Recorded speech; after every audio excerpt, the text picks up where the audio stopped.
Bien, continuamos inmediatamente con nuestro programa.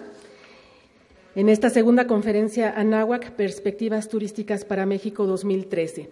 Y daremos paso al tema de perspectivas fiscales y laborales. Para ello contamos con la gentil presencia del contador público Arturo Méndez Islas. Me permitiré leer una breve semblanza, no sin antes recordarles que la dinámica de preguntas de nuestro evento consiste en que nuestros alumnos edecanes tienen unas papeletas, ellos están circulando continuamente en los pasillos del salón. Les agradeceremos, por favor, que si ustedes tienen alguna inquietud, alguna pregunta, comentario para nuestros ponentes, soliciten estas papeletas a los alumnos, anotan su pregunta y ellos nos las hacen llegar. Como vieron ustedes al final de la presentación, estamos planteando todas las preguntas que ustedes quieren que se dirijan a los ponentes. Entonces, les decía que continuaremos con el tema de perspectivas fiscales y laborales con el contador público Arturo Méndez Islas, quien es socio de impuestos de PricewaterhouseCoopers con 32 años de experiencia, radicando en Guadalajara, Jalisco. Es líder de la especialidad fiscal en la industria de turismo y en el área de sustentabilidad y cambio climático. Socio del Instituto Mexicano de Ejecutivos de Finanzas, expresidente del Grupo Guadalajara e integrante de su Consejo Directivo Nacional. Socio activo del Colegio de Contadores Públicos de Guadalajara, en donde presidió el Comité de Diplomado Fiscal. Catedrático en diversas universidades sobre temas fiscales, incluyendo estudios de posgrado, expositor y articulista en diversos foros y medios sobre temas fiscales. Dentro de su especialidad fiscal incluye varias industrias como turismo, desarrollo inmobiliario, maquiladoras y productos de consumo.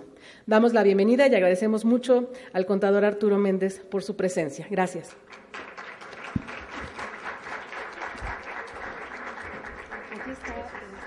¿Sí sirve ya? Me decían que ya no servía.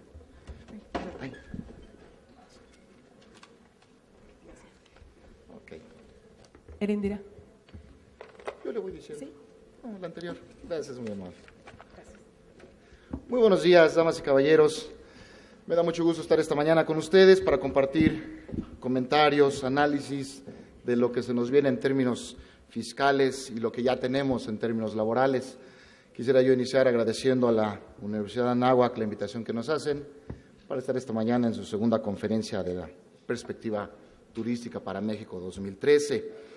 Pues no puedo, la verdad es que este comentario que hizo la licenciada Iturbide es un momento en que pues México requiere un incremento en los impuestos, me cayó como una inyección de penicilina, ¿verdad? Porque pues no puede haber mayor verdad que eso. Sí es cierto, sin embargo, pues se debe hacer de una forma ordenada y esto es precisamente el tema que esta mañana quiero analizar con ustedes. Hoy en día pues estamos en un ambiente de una espera precisamente de una reforma fiscal profunda a nuestras leyes tributarias. Una reforma fiscal que se ha venido ya trabajando, anunciando, inclusive demandando por parte de la economía a nuestros gobernantes, administraciones pasadas. Anteriormente se le llamaba una reforma fiscal integral, pasó a ser una reforma hacendaria distributiva. Total, de alguna manera la explicación ha sido que no se ha encontrado el mejor momento para cambiar la estructura fiscal de nuestro país y es por eso que pues, se ha venido difiriendo. Hoy por hoy, la siguiente, por favor, Erendira. Hoy por hoy, bueno, pues ya estamos en un análisis de esta propuesta de cambios fiscales e inclusive México al participar en la Organización para la Cooperación y Desarrollo Económico, pues recibió una muy seria sugerencia precisamente de incrementar nuestros márgenes de recaudación. ¿Con base en qué? Bueno, pues se definió, cosa que ya veíamos de años anteriores, sin embargo ya se le pone los puntos a las IES, ¿verdad? Que la economía está sostenida por el 40% de la economía formal, bueno, el 40% de la economía es la formal que tenemos en nuestro país, es decir, el 60% de nuestra economía pues está fuera de la aportación al fisco. También es un hecho que tenemos una alta dependencia de los ingresos petroleros. La tercera parte de los ingresos de la Federación provienen de petróleo, situación que pues no del todo es controlable por nuestro país y eso genera una volatilidad en el ingreso. Afortunadamente hemos tenido muy buenas años anteriores, las pasadas 2 administraciones, pues tuvimos muy buenos resultados en términos petroleros, pero sí hay una alta dependencia del ingreso federal hacia este tipo de recursos, lo cual la OCDE pues está muy preocupada y está promoviendo que México se vaya más hacia el ingreso recaudatorio más que al ingreso petrolero. También recomendaciones serias en términos de cuidar mucho el gasto fiscal, entendido como gasto fiscal aquel ingreso que deja de percibir la Federación por los apoyos, por los subsidios, los estímulos que otorga, de los cuales no tiene retorno. Estímulos a la inversión, apoyos en el transporte, por ejemplo. Sin embargo, pues no ha habido una inversión de estos sectores precisamente que den un retorno a este gasto fiscal. Se ha definido que pues ha sido un gasto fiscal ineficiente y se deben de cuidar todos estos subsidios y estímulos que hoy en día tenemos.